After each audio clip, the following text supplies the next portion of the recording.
right, winter meetings are here. Nashville, Tennessee. We're not in Nashville. We're in our homes, but we are covering the winter meetings for you, of course, throughout the course of this week. They are underway. AJ Preller is in Nashville, along with a number of Padres executives. It'll take place over the next couple of days, and we're talking about it all. Juan Soto, rumors, Yankees, Blue Jays, Mariners, mystery team. Corbin Burnes, the latest there. Kevin Acee reporting the Padres may have interest in the ace starter for the Milwaukee Brewers. There is Jung-Hoo Lee to discuss. There is Shohei Otani to potentially discuss as well. It is the wrap-up show. Make your way in as you make your way in. Live or on replay, please subscribe. We always tell you that. Year-round content for baseball fans and Padres fans. Smash the like button for us. You can follow us on Twitter at John Schaefer, at Jim Russell SD. We'll get to all of your questions, comments, concerns, whatever. Your support, click the $ below the chat box. We'll get to all of your super chats here tonight. We do appreciate your support of the channel, so click that $ below the chat box. If you want to contribute with a super chat, we'll get to all those tonight. If you want to become a member, you can click join as well. You'll get emojis and badges. Winter Meetings 2023. A year ago, San Diego, Padres free spending, throwing money at Judge and Turner and eventually Xander Bogaerts has a bit of a different feel 1 year later, doesn't it, Jim? It does. And I just saw this pop up on my timeline. This is absolutely incredible. And it's real. Off of Claremont Mesa Boulevard, somebody put up a sign saying Future Shohei Otani Boulevard. Like, guys, stop. I mean, you don't think? It's not, I mean, come on. Maybe that's first off, like, I guess props to you for spending this money on something that will never happen. Man, that's kind of a hard to see, but it's that blue sign underneath. You can click on it, I think. I did. That's clicked on. There, that's clicked on. Like, what are we doing? Future Shohei Otani Boulevard. I did. Like right now, honest odds that happens. I say less than 1%, which means it's 0%. Yeah, I don't think it's that high. I think Dennis Lin reported that the Padres do not expect to be in the running for Shohei Otani. Yeah. And like you said to start the show, how everything from this time last year to now has completely flipped on its head. Like everything. They're not the big boys at the table. They're not the big spenders at the table anymore. They're not the going after superstar after superstar after superstar anymore. Times have changed, man, and it's happened quick. But that still doesn't mean they can't like be successful. Let me just put that out there. Just because this team is not in on Shohei Otani anymore, not in on any big time free agents in the free agent market, right? Blake Snell, Hader, Otani, probably going to trade Juan Soto, right? Just because all those things are pretty much true doesn't mean they still can't win. It's going to be hard and harder, but it still doesn't mean they can't find ways to win. It just depends on the players that are acquired and the players that they currently have. Can they actually perform up to their standards and levels? Is that you in there? That's actually yours, an AI version of you, because that doesn't sound like you. Why are you being Jim optimistic, Jim? Hey, despite the fact that everything's changed in a year and they're not going to do anything in free agency, they can still win. I agree they can still win in the expanded postseason. It's just going to be more challenging than it was previously. This was earlier today. Okay, this is Bob Nightingale getting the day started. I don't believe this, but I'm going to read it anyway. Right. He said the Yankees and Padres trade talks are at a complete stalemate, with the Yankees saying the Padres' request of 7 players is unrealistic. He then listed the 7 players. Give me the names. Michael King, Clark Schmidt, Drew Thorpe, Randy Vasquez, Johnny Brito, 2 prospects, along with those 5. Are they all prospects?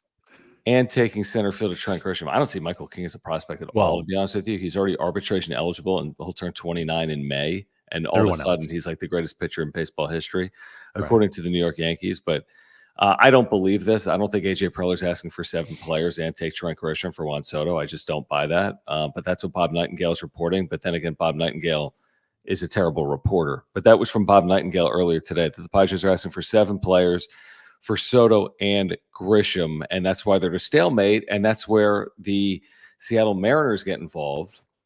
where there have been multiple reporters today saying they're involved in both the Otani conversations via free agency and the Soto conversations via trade. Do not expect them to land both, but do expect them to be heavily invested in either landing one or the other. And then What there's Seattle has done tonight, it's very interesting. yeah, Wouldn't did you I say say? Seattle or Toronto? That was Toronto. And then Seattle was the Jared Kelnick trade to Atlanta, Okay. freeing up money. Yeah, you I said said Seattle. I Seattle. meant Toronto. So Toronto Okay. is supposed to be involved in either the Soto or Otani conversations. And then there's Seattle freeing up all this money. And then people connecting the dots and saying maybe that's to land a Juan Soto type. Like, you see that trade tonight and everything that's transpired with the Mariners this offseason with their general manager getting kind of hammered for not spending money, right? And Right. then his whole spiel about we just have to win 54% of our games or whatever the percentage Right. was. Something crazy that I would have lost my shit if I was a Mariners fan. You know, it's interesting because you got Blake Snell out there. You obviously have Shohei out there. You have Yamamoto out there. Even though Susan Slusser reported today that she's hearing like significant buzz on Yamamoto to the Giants. Mm-hmm. I would keep an eye on the Mariners, man. I just would. Like, the Mariners are a team that I think are having this pressure from their fan base, and as they should, good for the fan base to spend money. And so to clear up as much money they have cleared up this offseason with some big time names out there, keep an eye on the Mariners. But yeah, as far as the trades go for Soto, I mean, doesn't it feel like right now it's a bidding war between the Blue Jays and Yankees at this moment in time? Like, another team could show up, obviously, and we could, random team out of nowhere be like, whoa. But doesn't it feel like there's this like Preller bidding war happening with the Blue Jays and the Yankees, and he's asking for the moon, and as he should. Yeah, I don't know if it's a bidding war or not. I don't know what to truly believe. I don't know if the Yankees are actually going to have interest because at the end of the day, the Padres are going to draw a line, and I don't know if the Blue Jays are going to have interest or if they prefer Shohei Otani before going after Juan Soto. And if they do, then that could create a stalemate as well. And then I would expect other teams to get involved. I mean, there's no way there's a 2-horse race for Juan Soto, who's 25 and is going to be MVP caliber next year and is owed nothing. I've seen some people on social media like, well, how many teams can take on $30 million? A lot of them. It's 1 year. They're not taking on 500 million. They're taking on 30 million. A lot of teams can take on $30 million payroll for 2024. And I don't know if a lot of teams can land him for $500 million plus. But if I'm the Yankees, I mean, this is simple. You land him under the assumption you're signing him. So this idea that you're giving up all this talent for a rental, but you're not. What you're doing is you're giving up talent for the opportunity to sign him long term because it's New York Yankees. They're going to lose out in a bidding war for Juan Soto. Of course they're not. And the Yankees realize that at the end of the day, they're going to have to up their offer because they have their fan base that they have to, appeal to. And they haven't won a World Series in 15 years. I think the Yankees are the number one suitor for Juan Soto. I'm sure there's going to be others that get involved in the conversation, whether it's Toronto, Seattle, or others. But I think at the end of the day, the trade partner is going to be, if Soto's moved this offseason, I think the New York Yankees are the most likely destination for Juan Soto. Is there any scenario where, which I applaud Preller, like, and we said it like countless times here in the last week on the wrap-up show, John and Jim, you hold that line. You don't give in. Do you think there's any chance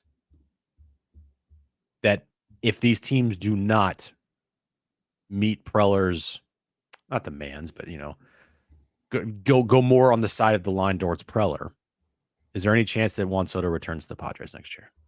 Because Preller will have not gotten what he wanted. I mean, if he doesn't get what he wants, then I mean the right decision for the organization is to, if you don't get what you believe he's worth. Because I don't feel like yes, there both can be true, and I think it's more true that trading Juan Soto is kind of the only path to build a cohesive enough team to win next year, to fill needs that you absolutely need to fill. But there's not any instruction that they have to trade Juan Soto. They're just doing it because they need to build a better roster. We wouldn't know. I mean, Eric Senda, we've never heard from, so we wouldn't know what they have to do with Juan Soto, like what the internal decision is on Soto. I think it's gonna be moved because it just makes the most sense. I think it's harder Me to too. move the other pieces. I think it's harder to move Machado or Bogarts than it is to move Soto. So that's why I think Juan Soto is going to be moved, and I think they'll probably try to shed additional payroll as well. And then you're seeing some things where, they may try to get creative with something like a trade for a pitcher like Corbin Burnes. This is what Kevin Acee was reporting yesterday in the Union Tribune. They haven't even said, by the way, he's on the trade block, Milwaukee. So I'll believe it when I see it. But I don't think that even if they trade Soto, I don't think they just take this 40 or 50 million, the Soto and Grisham money, whatever it ends up being, and they just spend it all on free agents. I think that Yeah. even with the trade of Juan Soto, you could be looking to potentially make other trades as well. You clearly need to bolster your rotation. That's focus number one. If you look at some of these names attached to these potential trades with the Blue Jays or the Yankees, so they want to upgrade their rotation. And I don't see how you move Juan Soto if you're not upgrading your rotation. Now, I would say this. I saw the quotes. I forget where it was, but the quotes from AJ Preller this weekend, was it to Kevin? Was it to Dennis? I forget. But the quote said that, yeah, of course we want to benefit our big league roster, but if we get high ceiling, low level prospects, we'll make the trade.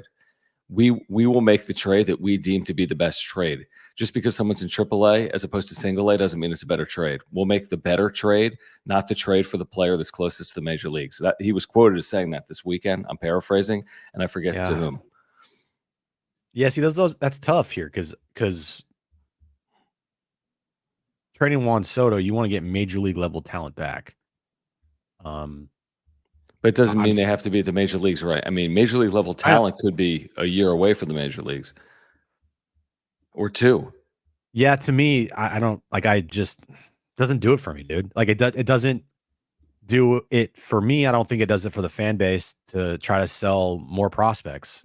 Like when literally no prospects have panned out here. Like Hmm. how like selling the fan base on prospects at this point in time.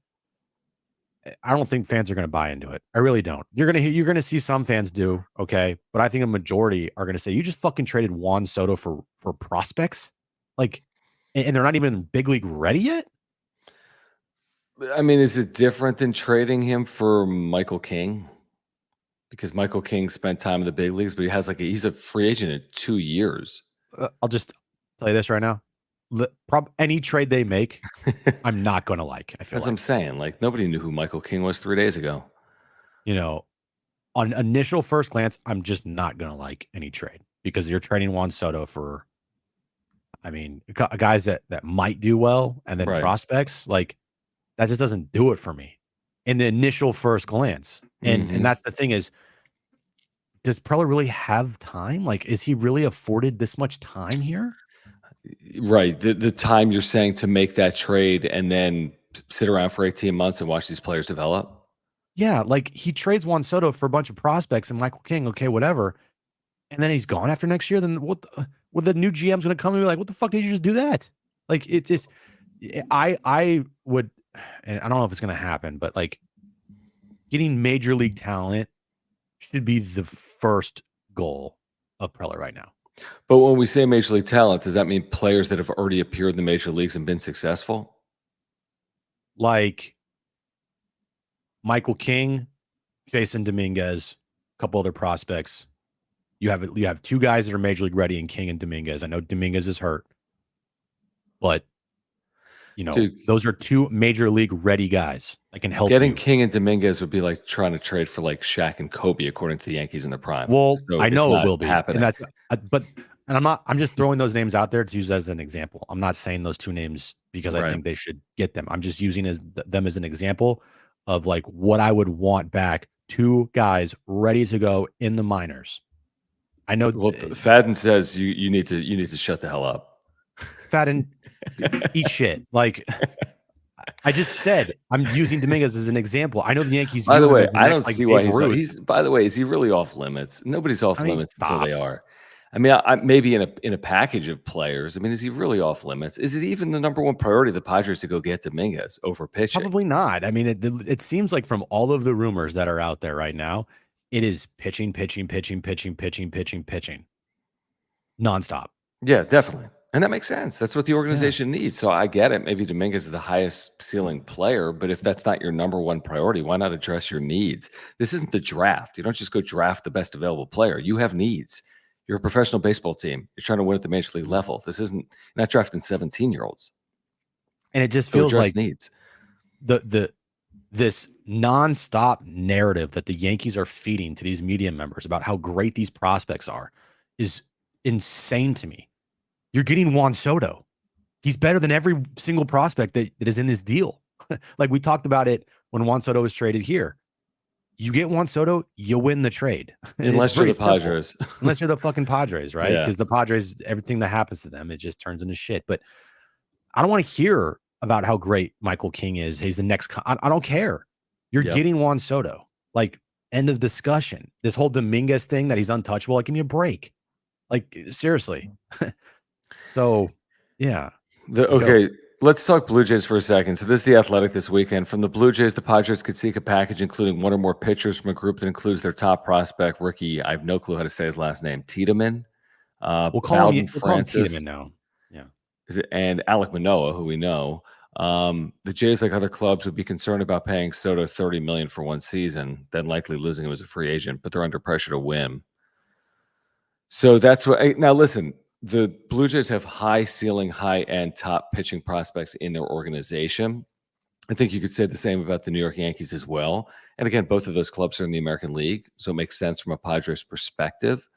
And then the Athletic was talking about the Mariners even before they made that trade of Jared Kelenic today to Atlanta. So Mariners have real money. I don't know if they're like a Soto left field bat away from being legitimate or not.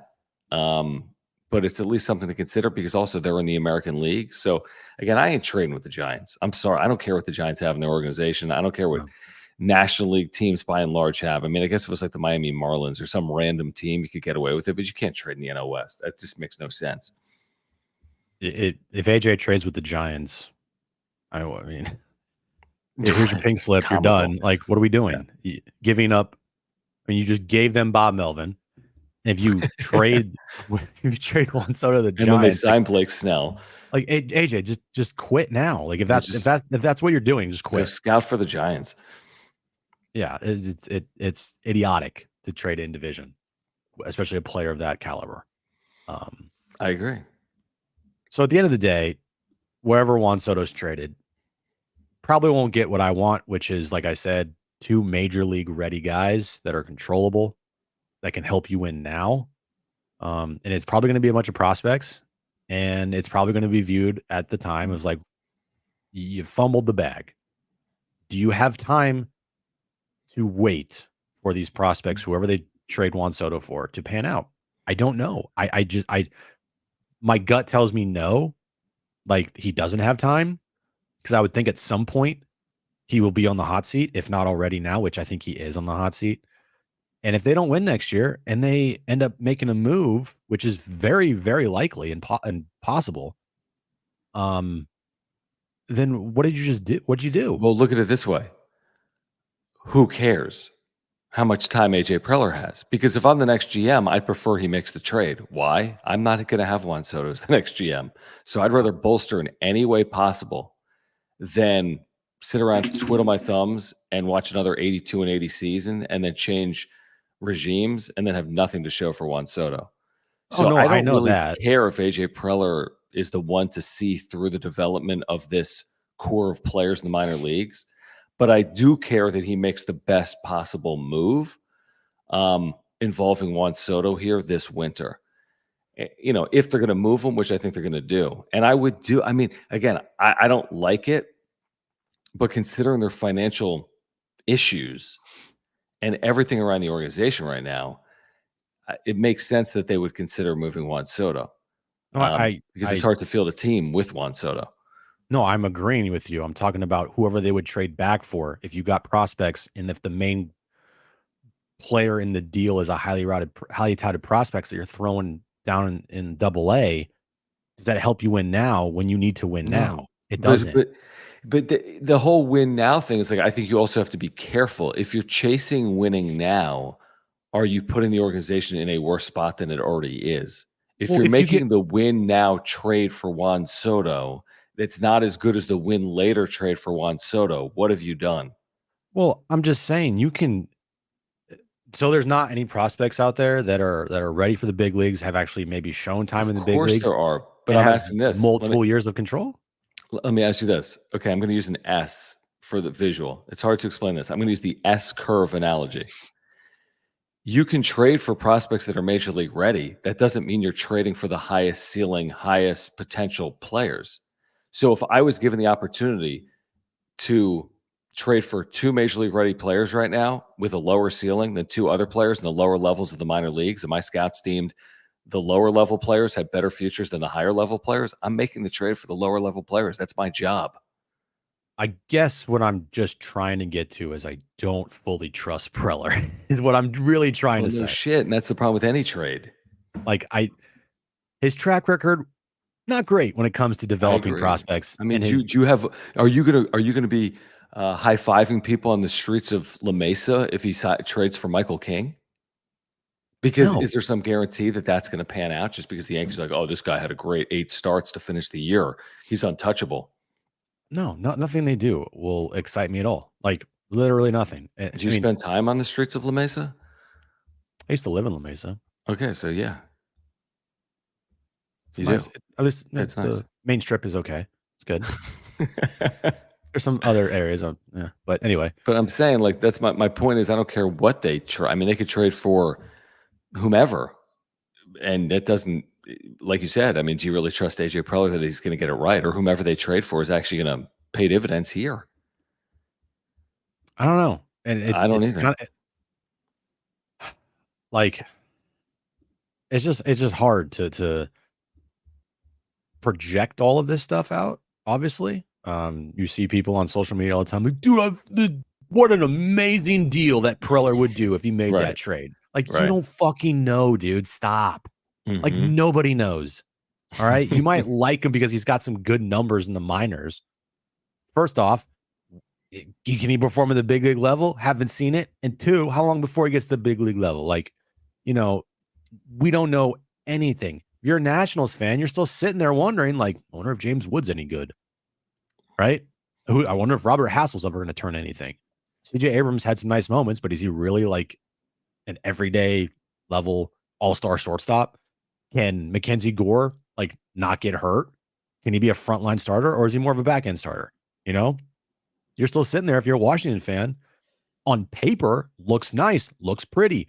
Number one, number two, number five, right prospects looks pretty. You don't know jack shit if they're going to pan out or not. Yeah, although it still looks like a good trade from the Nationals' perspective, because if they didn't make the trade, what would they have? No, No I additional playoff appearances and 5 fewer prospects. And even if no, I one know that. pans I out, you've just just saved $500 million on Juan Soto that wasn't winning you anything anyway in the no, I short know term. that, John. I'm just saying, like the idea of you don't know if this person's truly going to pan out or not. Like that is where Nationals fans are at with the trade that was made with Soto. And that's what Padres fans will be at whenever this Soto's trade made with whoever.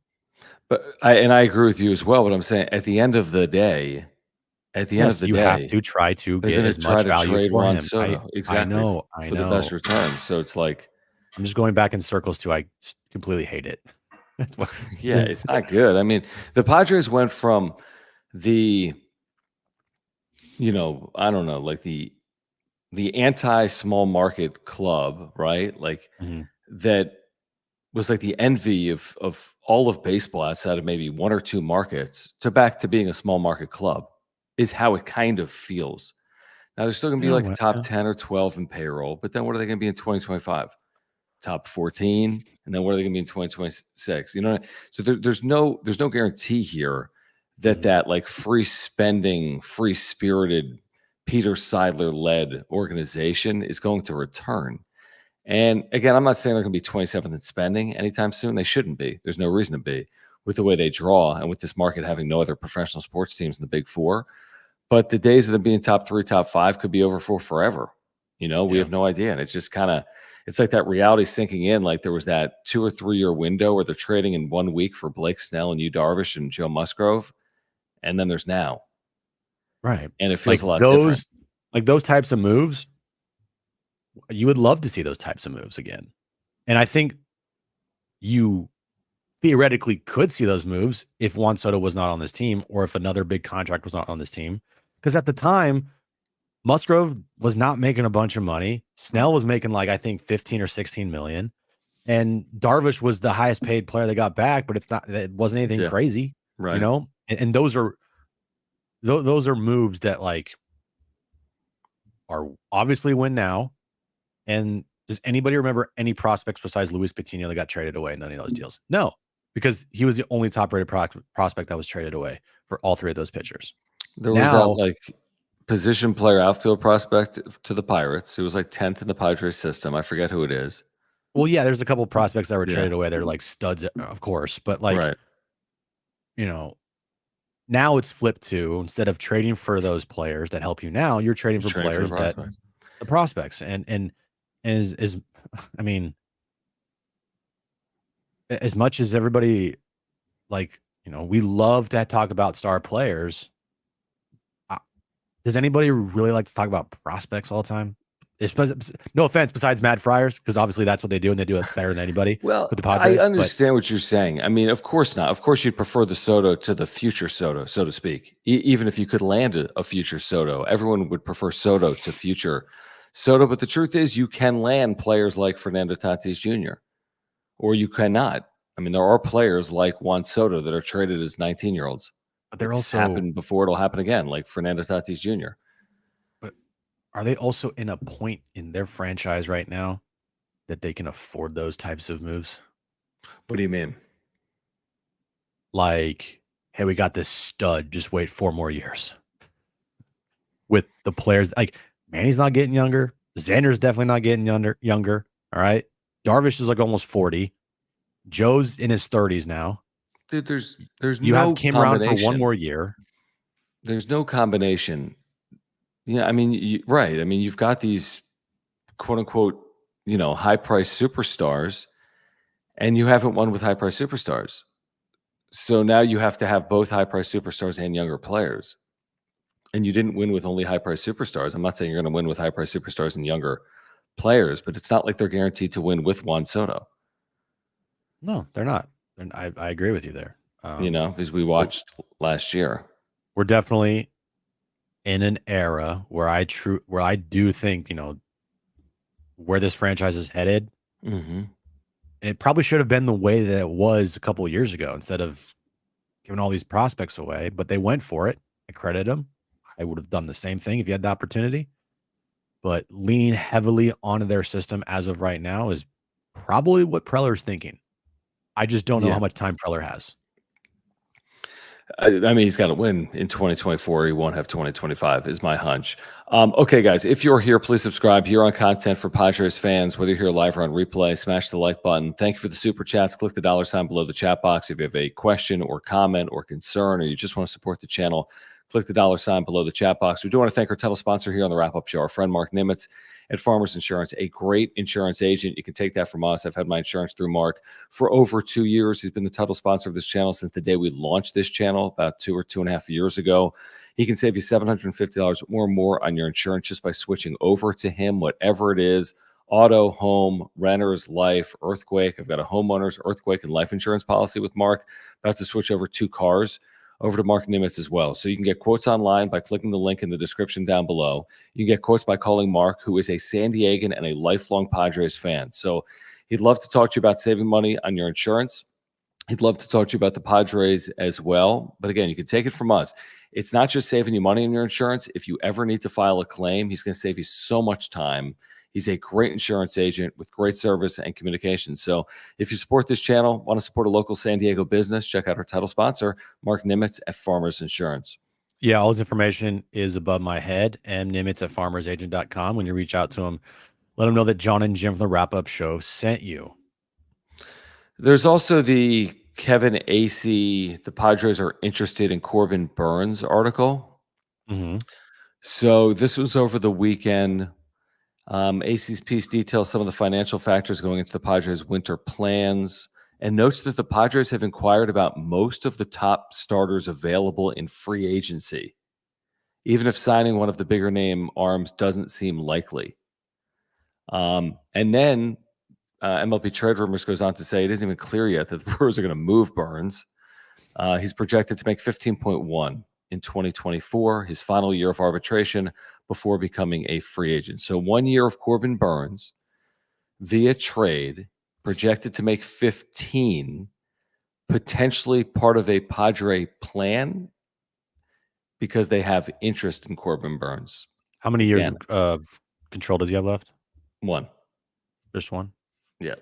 15 million 1 year. Okay. Certainly bolsters your rotation. Yeah, for sure. And is there any scenario? And these are hard to do. Like trades are definitely hard to do. You want You want to three-way that thing with Soto? I mean, if you traded Juan Soto tonight, a 3-team deal, and you got Corbin Burnes back and 2 other prospects, right,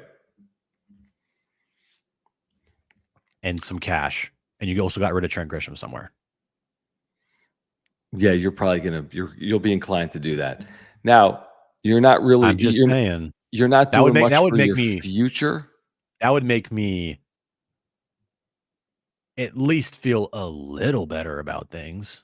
I still hate the notion of having to trade Juan Soto. But I mentioned start this show, like, you kind of need to, like, if you can get the win now player, but also get a couple prospects for the future, like, that's the best case scenario. What the hell would Milwaukee get in that scenario? You see what I'm saying? Like, so if Soto leaves for the 3rd team and the Brewers get rid of Burnes, then they get like Michael King and a couple prospects, and the Yankees get Soto. Okay, I see where you're going. Well, then all of a sudden the Padres are down to getting basically salary relief in Corbin Burnes, probably. Because are the Yankees moving the Kings to Milwaukee plus the whomevers to San Diego, plus taking Grisham? Maybe. Or maybe. And then another thing too with like Toronto, Manoah is an interesting guy.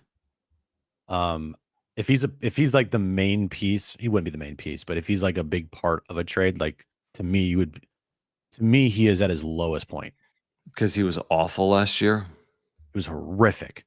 But he's young. He's 25. And he had an all-star year just 2 years ago. You pair him with Niebla, I'd feel confident I agree with you. Any reclamation project going with Niebla. Completely agree. If you can find a way to trade for him for a lower level prospect, because you probably would. I mean, then when the dust settles, all right, you have Corbin Burnes, Manoah. Well, hold on. They're going to do Burnes and Manoah. Oh, these are like separate deals now. Separate deals. Okay. Because they've been talking to the Blue Jays, so they're obviously have communications. And Manoah is a name that's out there. Yeah. Right. At the end of the day, when the dust settles, all these prospects are moving around, while this shit. If you end up with Corbin Burnes, Manoah, and like another prospect that you feel pretty good about, pitching prospect.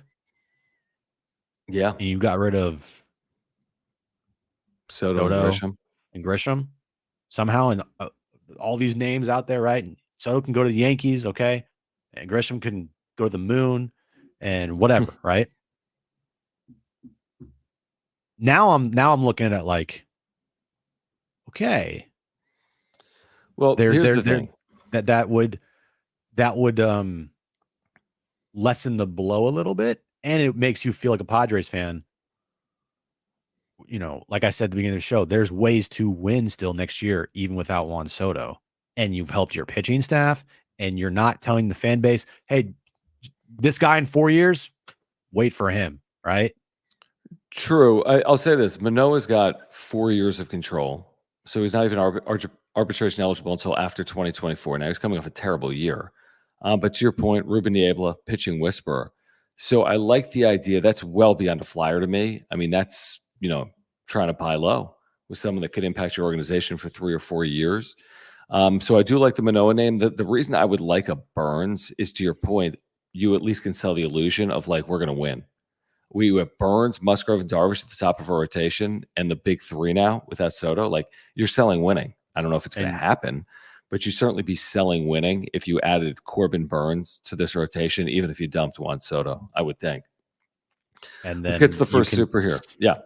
see what Manoah, what Niebla can do with Manoah. And then if your fifth starter is a combination of Waldron or Avila or Moreland, Oh, yeah, whatever, you got like no you could problems. Of course. Yeah, who work cares? with that. Yeah, And then definitely. just top it off, go out and sign Jung-Hoo Lee and call it a day. Boom. Miss Doodle, thank you Great. for the generous super chat saying neither of you think the sudden need to trade Soto is not only to attain pitching, but also make room for Otani. Preller has always wanted him. It seems like he would go to great lengths to get him. He certainly always wanted him, Miss Do It All. I just don't see a path to sign a player for over $500 million for a team that's shedding payroll, even if they shed Soto, because Otani's more expensive than Soto. If you shed 33 and bring in 50, I mean, I love the idea of Shohei Otani as much as the next person, but that's a net negative 17, shedding 33 to bring in 50. And then what do? How do they shed payroll? Because they've gone up, not down under that scenario. Plus, Otani has given no indication that he wants to sign with a team that has not been a winner. And if he's willing to do that, he probably signs with the Angels. I'd be shocked. I'd be floored if the Padres landed Shohei Otani. Literally floored. Yeah, my mind can't even go to Shohei anymore. Like at all. The only thing that if you should be worried about if you're a Padres fan is he gonna go to the Giants or the Dodgers? Right. Because then you're like shit in division. And those teams aren't gonna be quiet. All right. It's not the Giants and not the Dodgers.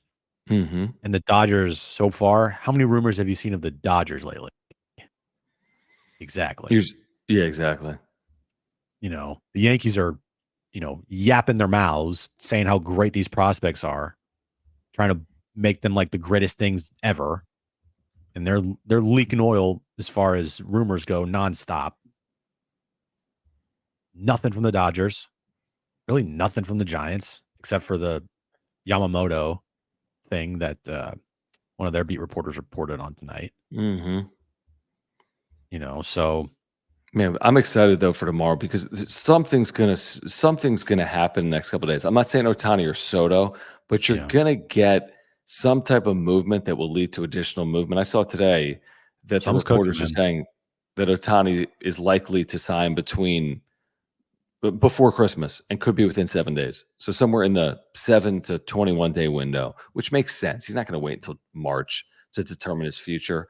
He's got this thing planned out. He's quiet, but I think he's got this thing planned out. I don't see it, Mr. Doodle. I don't think you move Soto to land Otani. I mean, no, I just don't. No, you're not moving money to then add more money.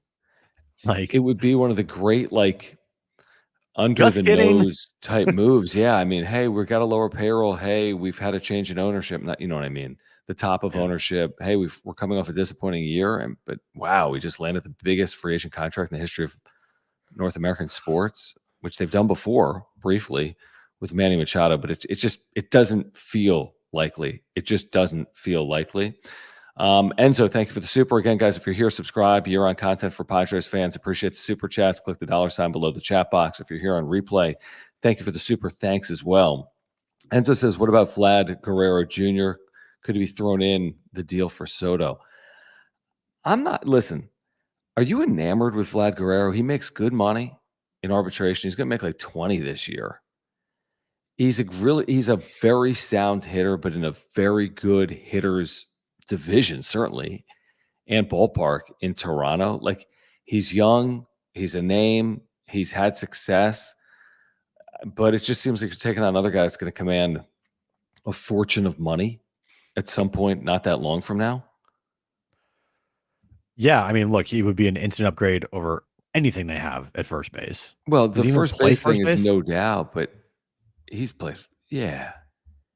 And he's even like, I mean, look, like you said, the whole point of this whole thing with Soto is not to I think it's just to add another free up guy to money. make a bunch of money. Like it's to free up money, cost control, and it's not to add to give up Soto and free up that 33 million to then go out and spend, that 33 million like that, because I just don't see that at all. Not I on just don't. position players.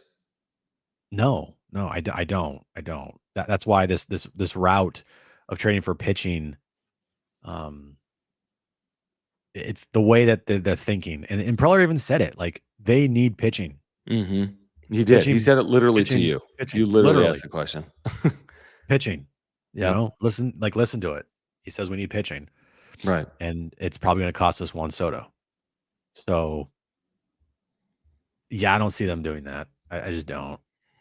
Nice name, really good player. I mean, he would be the instantly best first baseman they've had in forever since Adrian. But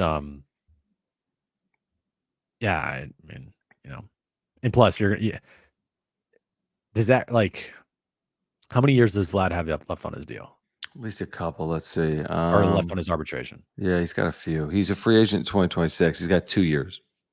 But he's gonna make this year, Jim. He's gonna he's gonna make real money. I think he's due to make over 18. He made 14 and a half this past year. Yeah, it just that's So he'll make you want- 18 hey, then add hey, 5, Fadden, 23. you want a pipe dream? There's a pipe dream. It's Why? What did he Dominguez. say earlier about a pipe dream? Oh, what? Dominguez? He's like, never gonna happen. Probably won't. But the fact that you're saying that Dominguez is better than it's like Otani level. No, I think Dominguez is definitely moving. There's no untouchable. If one, let me There's just just say this: not. anybody's tradable. All right, if anybody's tradable, so don't give me this. These guys aren't. You can't trade them. Blah blah blah. Do you think before Soto was traded, people were saying the same things about Mackenzie Gore and James Wood and CJ Yeah, Abrams? probably. Like, Yeah. of course. Yeah, I So think I remember us saying it. yeah, things change, and nobody is untradeable, prospect wise. Yeah, and the Yankees, again, their top prospect is ranked 74th in baseball, which is nice, but it's 74th in baseball. He's not. So they not, overinflate. Yeah. Yankees fans have an overinflated view of their system because they're Yankee fans and they consume it 365 days a year, and that's fine. It's just like we think Jackson Merrill, is the second coming of whom, I don't know, but you get my Hurricane point. Jr. Yeah, I mean, you get my point. And I don't even know if Padres fans feel that way about Jackson Merrill, although I do think it's a good idea that they've been able to retain him in the system and not trade him away. Because at some point they're going to have these players produce, like Jackson Merrill, like some of this pitching talent, the Leskos, the Snellings, whatever. Some of this is going to have to produce. Okay, while we have a moment, I do want to remind our viewers about another one of our partners here on the wrap-up show, our good friends over at ora.organic. If you're looking to get healthier this year, I think we all are, then make sure to check out ora.organic, 10% off your first order, plant-based nutritional products. They have them for you if you want to get healthier. It starts with Aura. Their co-founder, Will, is a huge supporter of this channel. He is a huge Padres fan. He's been with us for the better part of 2 years. Great company. Great holiday gift ideas, by the way. Supplements, plant-based supplements, whether it's probiotics. I take one every day from Aura for heart health, digestion, mental health. They have pre-workout supplements. They have omega-3 oils. They have proteins for after workouts. They have sleep pills, immunity pills, much, much more. And you can check it all out at ora.organic or click the link in the description down below. But again, Will supported this channel for 2 years. If you're looking to get healthier yourself, your family, your friends, it's affordable. They're plant-based, the best of the market. Check them out, ora.organic. Yeah, go there right now. They have everything you need to live a healthy lifestyle. It's all organic, all plant-based, pre-workouts, protein powder for post-workouts, probiotics, all of it. You want it, they got it. New Year's coming up. If you want to get a head start on your New Year's resolution and start, having a healthier lifestyle, go to Aura right now and you check them out and tell us about it, and you'll thank us later. Hey, Captain Clown or whatever. He says, you clowns are not even from San Diego. Yeah, no shit, idiot. We've said that a million times. I remember my first time on the channel. Captain Coke, congratulations to wherever your parents gave birth to you, because that's where you were born. So I'm sure you had that planned out perfectly. Yeah. Fucking loser. Thanks for watching. Like and subscribe. Yeah, like and subscribe, although I'm going to ban you in 2 seconds. What else is there? There's Jung-Hoo Lee. There is, but those moves, John, like They involve the future. I get it. Those are after. We got to wait and find resolution on Juan Soto first. Like, I can't even think about anything else signing players before Juan Soto. Don't even worry about this loser. It's fine. I'm not. I haven't banned him. No, just keep him in the chat. Ban him. I don't care. No, keep him in the chat. Don't give it. Keep him in the chat. No, keep him in the chat. John, okay, don't be soft. It's based on interaction from our viewers. Should we ban Captain Coke? I'm going to put it as a poll question. I don't care. Yeah, but it's creating content. So let's see here. Hold on. Should we ban Captain Coke? You know what? Look what I put. Hold on. I mean, honestly, I like Coke, like the drink, not the drug. I like Coca-Cola. I love Coca-Cola. I like Diet Coke. Coca-Cola is far superior to Pepsi. I mean, not even close. Oh, great. We had a Pepsi deal that was about to come in. And honestly, like, the best Coca-Cola out there, it's going to shock you. Ready? It's from McDonald's. You have said that. It's not even close, man. Coca-Cola from McDonald's, elite. Yeah, I've heard you say that. Yeah, it's elite. Okay, I couldn't figure out how to do it. Anyway, Dennis Lin this weekend reporting that the Padres do not expect to be in the running for Shohei Otani. So we talked about that earlier. I have the exact line, and I know it didn't thrill our buddy Will, but he's not this. I don't think he's dispirited or like I think he still believes it can happen. Here's the line.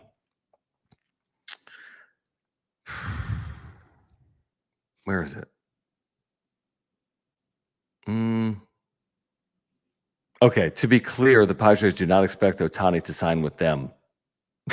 So, I mean, I don't know what else Dennis could say. That's about as definitive as it gets. To be clear, did you put that sign up? Otani to sign with them. Which one of you in the chat put that sign up on the freeway? Yeah, exactly. It's probably San Diego Captain Coke. Guys, you put up signs after the player signs here. Like, I mean, I don't hate the creativity. Whatever. What's it cost? $100 to make a blue sign? Isn't that like also a borderline like illegal? Yeah, you probably can't just post signage on a highway. Yeah, I mean, hey, I mean, what if you post a sign that said like turn right for whorehouse or something? I don't know. Like, that's illegal, right? Will's still here. He says could send to put it up. It says Convoy Asian Culture District next to exits future Otani Boulevard. Like, guys, really? Come on. Listen, I'm all for being a dreamer. I really am. I mean, if it happens, that would be unbelievable. But I just be careful to get any hopes up involving Shohei Otani when the Padres, all you've heard from people that cover the team for a living is how they're dumping payroll. And like literally are handcuffed by Juan Soto until they move Juan Soto. So if they're going to act on Shohei Otani, they need to act on Juan Soto. So if this is all in the works, that's an amazing job by AJ Preller and his front office and Eric Katsenda, if this is all in the works. Or maybe Shohei Otani is destined for elsewhere because the Padres are just not positioned well right now. Off the season that they just had, lowering payroll and potentially getting rid of a player of Juan Soto's caliber. So, yeah, they're just like I said before, they were heading to the direction of being prepared for a potential Shohei Otani offer. But then they just said, F it, we're going for it now, and just blew all of their cash this past year. And I mean, look, at the time, I can't say I blamed them. I am always on the side of I'd rather be aggressive than, not. I love aggressiveness. So I applaud that. I just wish the aggressiveness was met with like somewhat of a plan. And I don't feel like they thought about this coming up. Like, oh shit. Okay, so Now let me what? ask you this then, because what you just said, I'm sure Shohei Otani and his representation has thought of as well. This is for the chat. How would you pitch Otani on the Padres? They're better than the Angels.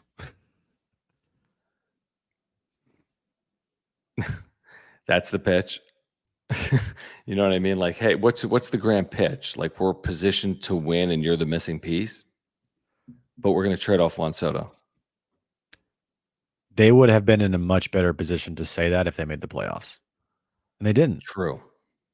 And if you lose Juan Soto, then how are you truly going to? I mean, you can be like, yeah, you're replacing Juan Soto.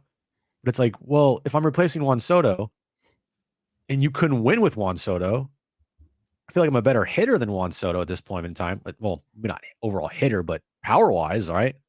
Can put up better numbers. I don't know. There's what pitch is there? Oh, by the way, you lost the Cy Young Award winner. So cool. Yeah, that's what I'm saying. Like, it's like a hard sell. Like, even if you had the money, even if you had whatever it costs, $500 million. Hey, here's $500 million. Okay, well, there's other teams that have $500 million. What separates you from the Dodgers, the Giants, Hey, Otani, the Red Sox, the Yankees? What's that? Hey, Otani, we have good tacos. Yeah, I like that. I like that. Oh, Otani went 0 for 10 at Petco last season. There, it's over. It's done. He doesn't want to come here. He was 0 for 10 last year at Petco. It'll be fascinating to see where he lands. Don't get me wrong. I mean, I'm fascinated by it, like the rest of baseball is. If you're a Padres fan, you almost don't want NL West. Anything. You root for anything other than the Dodgers, the Giants. If you're a Padres fan, right? Which means it'll be anything the Dodgers. but that. If he's not coming to you, which highly unlikely, maybe even 0% chance. Sorry, Will.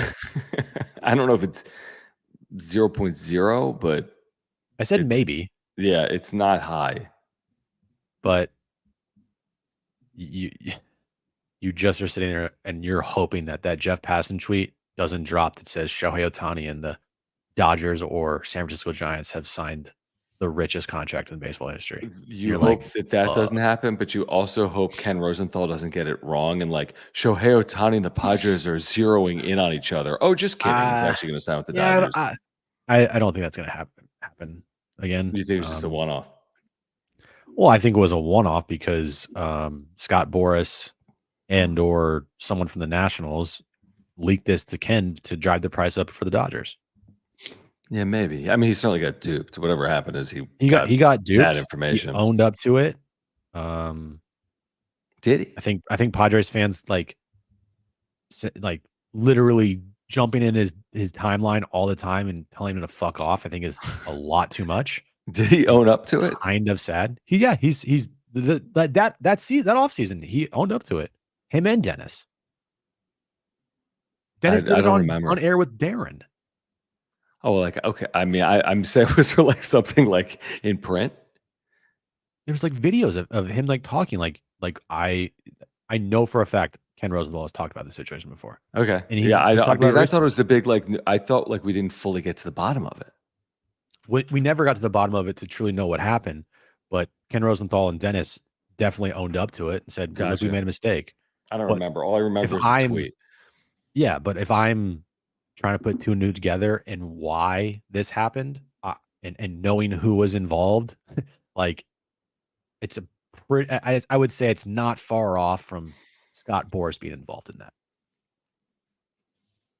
Yeah, no, probably. I mean, so they just, whatever happened, I'm sure it's been learned from, I would guess, because Ken Rosenthal is pretty darn good. Like, yeah, the only more surprising dupe would be Jeff Passan, which I don't even recall. If Passan gets duped, then I'll be like, oh, something's wrong here because he's nails.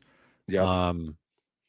But unfortunately, that one time Ken he got duped and he got some bad information and he, jumped the gun a lot of bit. Yeah, and he screwed the franchise for forever. It's all his fault. It's just like Um, how it's always the media's fault. it definitely was Rosenthal's fault. Nightingale said, I read this. I mean, I don't have it in front of me, but he says that he thinks the Padres are going to ask Manny or Xander or Tatis to waive their no trade if they keep Soto. If that happens, they better. I mean, it's Bob Nightingale. I don't put much in that. I don't buy any of it. I think Bob Nightingale literally hates the San Diego Padres. Do you know? I don't think so. I think saying reporters hate teams. I think he absolutely hates the Padres. The tweets last year, like the most disappointing team in baseball history, and I was watching. I was in a press box one time. When was it? Oh yeah, it was Game 3 of the NLCS 2 years ago against the Phillies, and I was sitting behind Bob and all those reporters in the front row. Did you get their autograph? No, but I saw Bob go to someone's Twitter, like another reporter's Twitter, and literally copy and paste onto his timeline and change some few words. It was amazing. I was like, holy shit. You don't think though, wow, Captain Coke has contributed with the super. We'll get to that. But you don't think Nightingale is an axe to grind with AJ Preller, the Padres organization? Why would he? Because he hates the Padres and all of his reporting. I think you're Ken Rosenthal, you don't think? Oh, Ken? I thought you said I'm saying all of them. You don't think Rosenthal, based on his last 12 months of reporting on the Padres organization? Oh, do you think any of it's personal with Preller? You think Bob Nightingale, any of it's personal? Look, if it is, and those reporters are using that in their reporting and everything, then shame on them. Like that's totally unprofessional if that's the case. I mean, it kind of seems like that. If you follow the story, like read anything Bob Nightingale writes.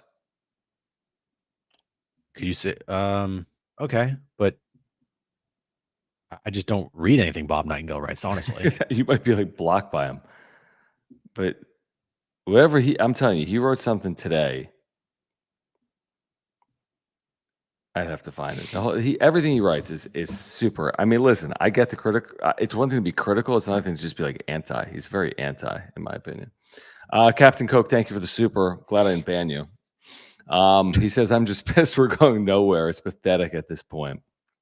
Don't take it out on us, man. And I think it's also a bridge too far. I mean, I just think it's a challenging path that they're walking down. I don't think they're necessarily going nowhere, or it's pathetic. I have no idea what's going to happen in 2024. I mean, I don't think they're guaranteed to go 60 and 100. I think they could make the postseason. There's a million variables at play, and it just seems like it's harder today than it was a year ago. It's like the greatest comeback since seriously. Miracle on Ice. I'm banning this guy forever, and now he's like our biggest fan. I mean, Captain Coke, you want to host a show with us? You want to? Yeah, you should start. You should do a channel with Fadden. Yeah, Talking Coke. Talking Coke.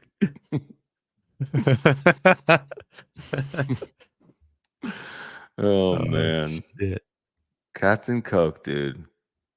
Captain Coke. Follow up with what's your? I need more on Captain Coke. Like follow up on your long background here. Yeah. How long? And look, I get it when fans are upset and they're upset at facts and stuff. What do we have to do with that? They just lash out to the first thing that they can lash out to that can respond. Okay. I understand it. I get it. It's hard. It sucks. But just when someone is talking about something or reporting on something, not their fault. Like I said this the other day, you fans direct your anger not to us, not to the reporters, but to one person, and that's AJ Preller. Now, the hard part is AJ Preller's not going to respond. He's not going to say anything. And frankly, I don't think he gives a shit.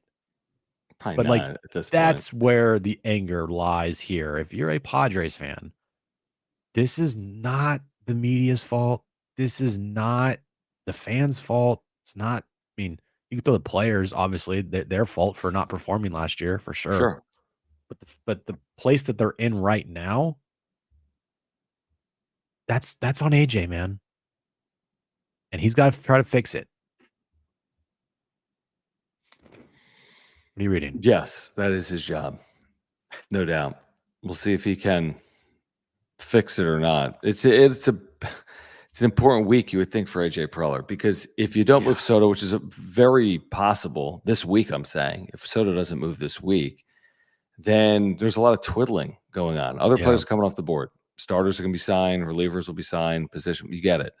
But are the Padres going to be in those conversations? Right now, they've balked because former Padres are moving left and right.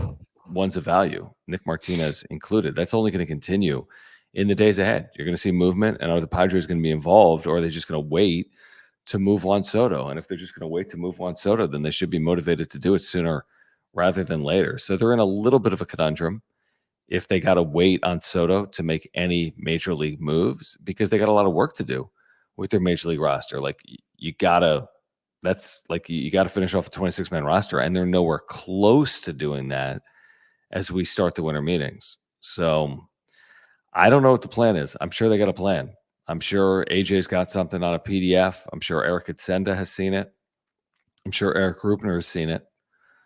But it seems like a pretty, I don't know, it might be a tough plan to execute potentially in the days ahead. They said they have a plan. They said that, we know Grupner and Cassenda have a plan to get this payroll under control to a level that they can sustain. And if you tell me for the next, what is it, 2024, 2023? For the next 7 years, their average payroll is $175 million. Like, you should be able to win with that. Let's see. MLB average payroll 2023. Yeah, be league average. Yeah. You can. I mean, the Rockies spent 172, so I wouldn't exactly be jumping for joy. But they're idiots. Right. You don't have to. I get the point. I mean, you don't have to spend. You don't have to be top 3 in baseball to win a World Series. I mean, Arizona was in a World Series. They were 20th in payroll. But I'd still prefer to be towards the top as opposed to towards the bottom. Believe me, I would too. But if you're at 175 million and you can develop right and you can mix that in with your star players, you can win. I don't know if they can, though, because the 175 is 30 on Machado, 30 on Tatis, 30 on Bogarts. That's 90. That's over half of your 175. Jesus, dude, I can't. It's incredible to me. It's like, I don't know if they can, to be honest. And then there's Musgrove for 20, so now you're up to 110. There's Darvish, you're up to 130. There's Suarez, you're up to 140. There's Cronenworth, you're up to 150. I mean, you have no money. They have to do something. If the payroll's literally going to, I hope it doesn't go down to 175. But maybe in the future, it's going down to 175. I think if it goes down that low, to be honest with you, you will potentially have players request trades.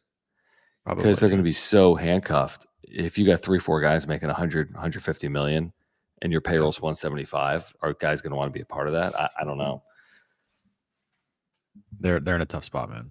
They're in a tough spot. They're in a very tough spot. If you'd like to win money, I don't know if you win 175 million, but UnderdogFantasy.com is the place to play. The best and easiest place to play fantasy sports is UnderdogFantasy.com. Use promo code PODSWRAP. That's PADSWRAP. And you'll get a 100% deposit match up to $100. If you scan that QR code on the screen right now, you can download the Underdog Fantasy app or get to UnderdogFantasy.com. If you're drafting across all sports, there's no better place to do it than Underdog Fantasy. You can auto draft or draft yourself, and they take care of the rest. No waivers, no trades. They set it. You forget it, okay, at UnderdogFantasy.com. You can also do the pick'ems, simple higher or lower contests across all sports, NFL, NBA, going on right now. Of course, Major League Baseball during the season as well. Simple higher or lower contesting like Monday Night Football. Who's going to throw for 200 yards, or is this player going to have a receiving touchdown higher or lower than one receiving touchdown? You can play right now at UnderdogFantasy.com, and you can win right now. And again, use promo code PODSWRAP, PADSWRAP, and get a 100% deposit match up to $100. Let's get to Richard. Thank you, Richard. Thanks, Richard. For your Appreciate generous it, man. super, he says he's a Dodger fan. I'm not holding my breath on Otani. All year long, it's been reported that it's in the bag. So, of course, that's a red flag. For the record, you're not clowns, but if you were, you're knowledgeable clowns. I like that. Thanks, Richard, for the super That's chat. very kind. First off, I don't know if we're knowledgeable clowns. We just I just give my opinion. I know things. Watch baseball enough in my life to know what good baseball is. But Okay. yeah, I mean, we give our opinions on things, and we tell you Right. what, you know. So, like, I never come on here and be like, sources are telling me that this player is up for grabs in the Padres organization. Never do that. Like, that's bullshit. And a lot of times you see that from people out there, and it's like, okay, stop. Like, you don't know anybody. You know, you're just pretending. And maybe they do hear things. I don't know, but at the same time, like, I mean, me and John, we give our opinion on what we, Yeah, we've Padres. never. I mean, we literally would tell you we don't break Padres news, thankfully, because if you're Nor do breaking I want Padres to. news, you're going to end up like Ken Rosenthal, and everyone's going to hate you. Yeah, nor do I want to. My favorite, like, podcast to watch, just me personally, is the reactionary ones. Like, I don't want to listen to a guy that thinks he knows it all, like a know-it-all, like, sources guy. Like, I want to. Yeah, I mean, unless he's got sources, I guess. Unless he's like legitimate, like, But I you know. can't. Yeah, the Padres is tough. I mean, because I feel like Preller's a wild card. I mean, you know what I mean? Like, even people that report on the franchise can be sent off target. Right. I mean, Totally. you know, sent way off target. So I like reacting to things, and yeah, I mean, it's nice to know some things, but at the same time, don't you feel, John, that at some things you just like don't want to know? Maybe. Well, there's the other. I mean, there's the other thing across multiple sports for what we do. There are times you know things, but you're not gonna say anything because you also have relationships with people, and you also have a job.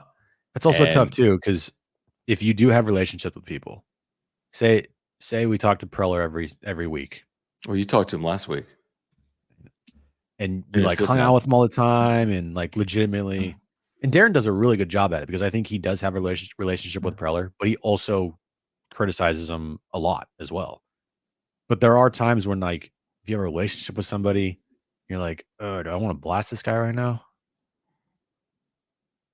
And if you don't have a relationship with that person, then it's much easier to be truthful and real,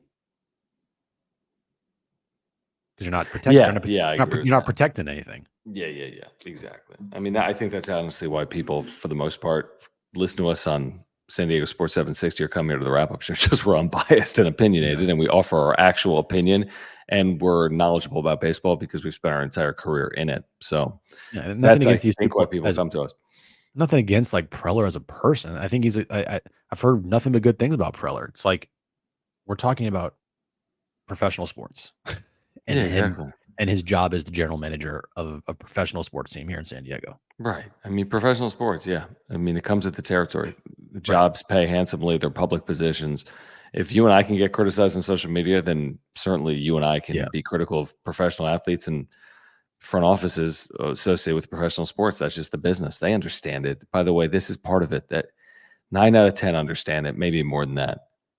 It's just, it comes with the territory, you know? It absolutely comes with the territory.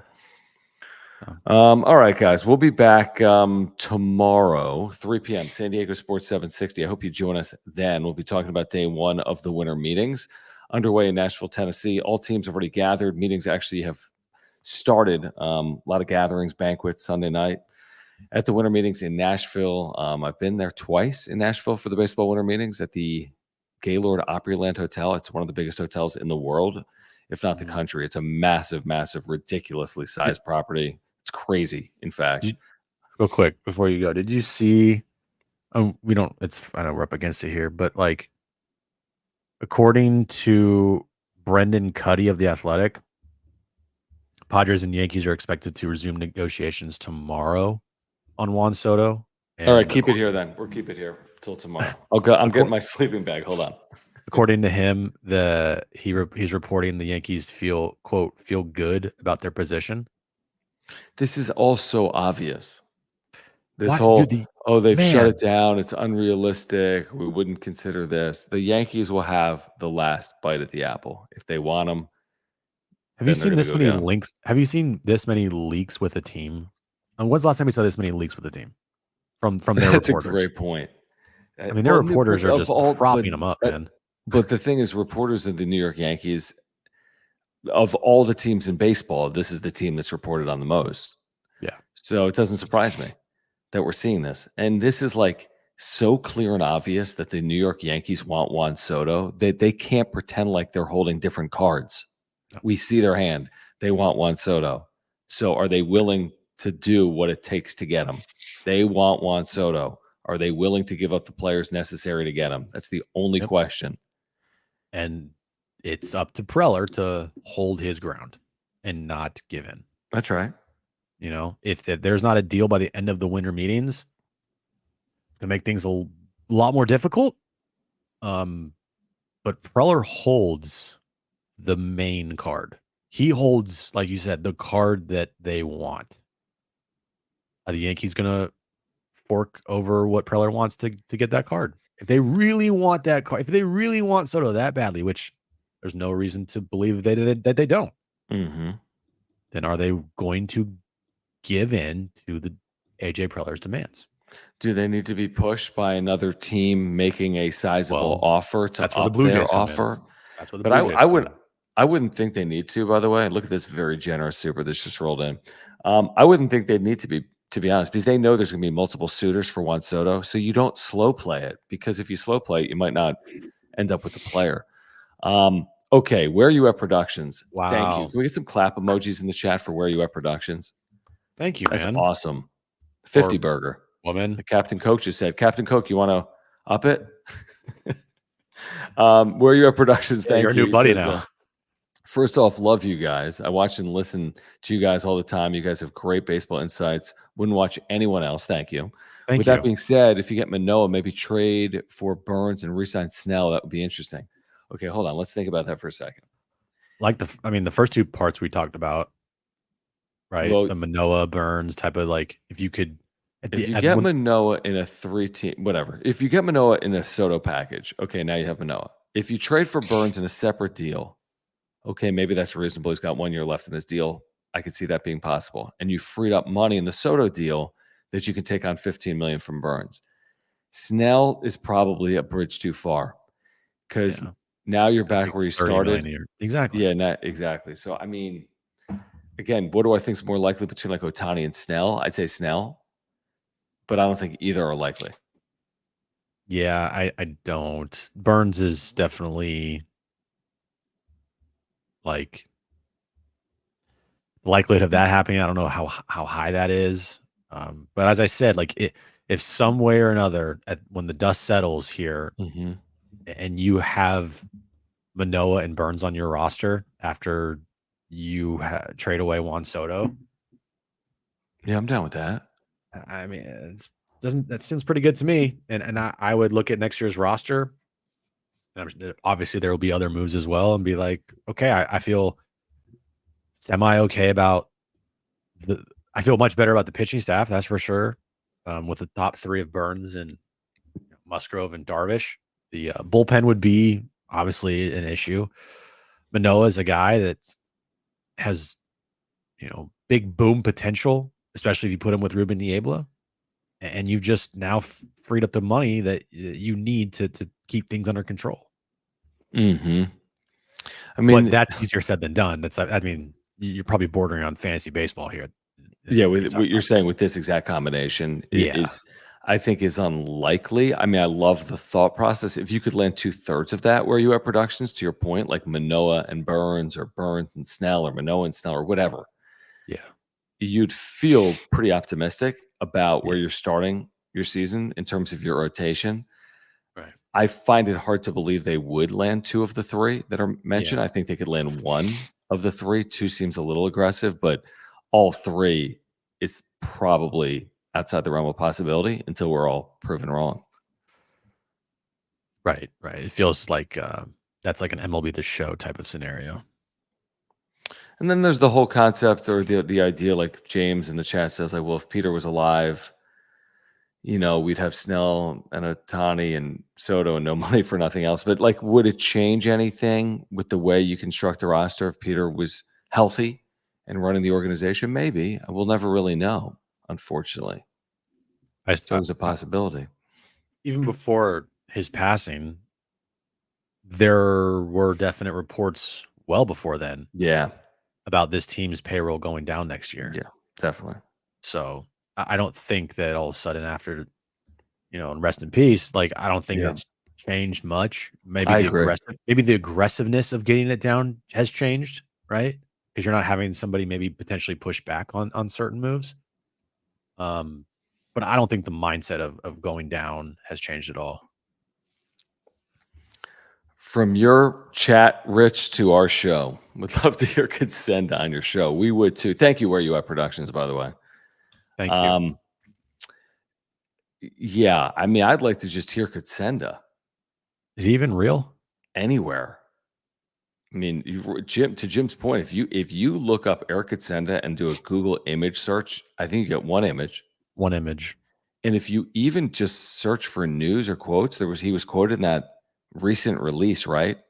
Which he spoke well or whatever, the way he was quoted. I thought it was well put together. But there's not a lot about Eric Contenda that we've seen before the last couple of weeks. So I don't know if he's coming on the show. Only Mother Padres. Highly unlikely. It says Fernside. It's near where Jim used to live in South Park. Did you go to Fernside and buy that sweatshirt because you were cold? No, I didn't. I didn't even go to Fernside, but I was cold, and I was outside the South Park sign that they turn on for Christmas, and this was $20 outside Fernside. Why were you at South Park? Because I'm a human being, and I can go places, and I happen to be there. I mean, what is there walls around it that I'm not allowed there? But that's not even close to where you live. I live in San Diego. I didn't go to. I wasn't at the South Side of Chicago. That's like if I went to Oceanside for a Christmas tree lighting. Why would I do that? I live in IB. I'd go to the IB. No, Christmas IB to Oceanside is not Del Mar to freaking South Park. IB to Oceanside is farther. Why would I go Why would I go to South Park for a Christmas tree lighting when I live in IB? I could just go to the IB Christmas tree lighting. Because we have friends in South Park, okay, to answer the question. But you know where we did go? And I feel like maybe I've gone one time with you. Where's that place that's got the outdoor it's got an outdoor seating area. You know it. It's in South Park. It's popular. It's all what kind of bed? Almost like picnic tables a little bit outside, like wooden tables. Indoor, outdoor. Whistle Stop. Nope. Give me more. You know South Park, dude. Within a couple blocks of that sign that I went to, and a couple blocks from Fernside, but a few blocks. Hold on. I'm so annoying. It's like a name. Yeah, no shit, it's a name. It's a name. You know it, dude. Oh, Station Tavern. Station. Yeah. Was that a good description? They have outdoor seating? I knew what you were talking about. I mean, it was just because you've been there before, and I saw you there one time, and I was like, "Oh, thanks for the invite." Did you? I was at my social. I was like my garage when I lived there. Dude, by the way, South Park is freaking nice. By the way, by my old garage, they just opened up a restaurant, literally right next door to there. I was like, what's it called? Garage? No. Calvin says that's a soft move. What, me buying a sweat? I was freaking cold, man. I was wearing a t-shirt all day. Soft move. Soft. What is it? By the way, 65 degrees in San Diego. I'm chilly. I need it was a like 64. I was so soft. Can I just say this? I'm cold. A couple of things. Okay. $20. Where was I? Oh, San Juan Capistrano. Remember the Aztec basketball game? I'm driving back, and I think Jones was sleeping, and we're trying to buy 20 minutes. I'm like, I want to drive by the new Oceanside Arena that's being built. That's only a John Schaefer move. Did you even know there was an arena being built in Oceanside? No. Wait, yes. Yeah, Soccer's or whatever. Yes, soccer, yes. But I think it's Front Wave Arena. Anyway, I drove by it. It's literally like in a community. Like there's like homes like 5 feet away from this arena that is not completed. But it looks cool. I mean, it's like a small arena, like 6,000 seats. I just wanted you to know that. I drove by it. Great story. Did you like that story? I'm just looking at the chat. All right. Join us tomorrow, 3 o'clock. John and Jim, San Diego Sports 760. I think we have NBC Sports Wrap at 3 p.m. So we'll talk about the winter meetings beginning at 3 p.m. We'll have some guests for you. Net as well rankings, bro. Oh, net rankings come out tomorrow. New Portal. AP poll, transfer portal opens tomorrow in college football playoff. College football playoff, Florida State. Can you imagine doing like a Florida State channel today? Holy shit. Dude. Oh, wait, hold on. Don't. This is very kind, Luis. Okay, Thanks, Luis. this is a good segue real quick. Buena Forchetta. I used to live right next to Buena Forchetta. Jim's obsessed with this place. Luis. I love it there.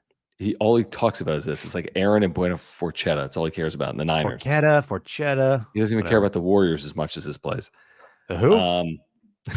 By the way, I didn't know that game was live because I was over at Novo, Brazil. Speaking of, I drove far. I went all the way to Chula on Saturday. I didn't call you. But what game were you watching? The Warriors? The Warriors. So the Warriors game was on. They're like 50 points. They lost. I'm like, there's no way this game is live. And the Warriors were dominating the Clippers. It was almost embarrassing. Yeah. In the first, I'm like, I felt bad for the Clippers. I'm like, they're so old and tired and bad. And then all of a sudden, they like got back the Warriors. They're so old and tired and bad. I know. But then I left. It was like a 9-point. The Warriors had stretched it back to 9 or 10 with like 10 minutes left. I'm like, this game's over. And I was wrong. Clippers won. Yeah, I know. But hold on. To Luis's point, Buena Forchetta is a good place in South Park. Can I just tell the story I've told 100 times, which is I went there. I went to the one in like North County, wherever it is, Encinitas or Leucadia. And Jim's like, get the margarita. I'm like, okay, I'll get the margarita. So I get there and I'm like, can I have a margarita? They're like, we're an Italian restaurant. We don't sell margaritas. I'm like, I text Jim. I'm like, you told me to get the margarita. And you're like, margarita pizza, you moron. I'm like, my bad. Only John Schaefer would go to an Italian restaurant and ask for a margarita. I don't know. I thought it was weird. Now, when I went to the Buena Forchetta at Liberty Station, one of the first times I went there, I did ask for like a Moscow Mule, I think. Like I asked if they had like a full bar. Could I get like a Moscow Mule? They're like, oh, we only serve wine and it's beer. Like wine, right? Yeah. Yeah, and like soft drinks and stuff. Dude, it was embarrassing. But that place is spectacular. Forget it. I don't know if I've ever been to the South Park one. Buena Forchetta. I think that's the original. Is it? It's really good. Forchetta. Yeah. Forchetta. I wish they would crisp up their calamari a little bit more. But I think it's like they will if you like ask. I think it's like the traditional way to do it. Anyway, whatever. It's still amazing. Really good food. Call them out like that? Sorry. All right. Luis, thank you. All right, guys, please subscribe. Year-round content for Padres fans. Smash the like button for us. About it.